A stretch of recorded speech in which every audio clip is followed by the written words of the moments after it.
ह्या दोन सुना कुठं उलटल्या त्या कळना झाल्या. बाई बाई बाई बाई, ह्या संधिवातानं पार गुडघं दुखायला लागले. काय म्हणलं? वय झाले, म्हातार पण आले. तुम्ही तर नुसतं नावच ठेवा मला. पर्याय विसरू नका. 2 येळचं गिळायला माझ्यामुळेच मिळतं या. आणि म्या हाय तवर माझंच सबूत चालणार ह्या घरात. आले का महाराणी गाव कोळपून?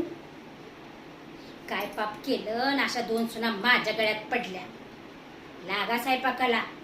आई बापाने नुसतंच मोठं केलंय आणि दिलं आमच्या घरात ढकलून.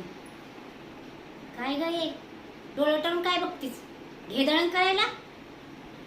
आणि तू बसा बसा का आमटीत तेल वतून घेऊ नको, महाग झाले. आणि काय ग, धुणं धुतल्यावर साबणाची वडी पाण्यात कशाला ठेवती ग? उगाळायला? साबण तुझ्या बापाच्या घरचा येतोय. चला आवरा पटापटा.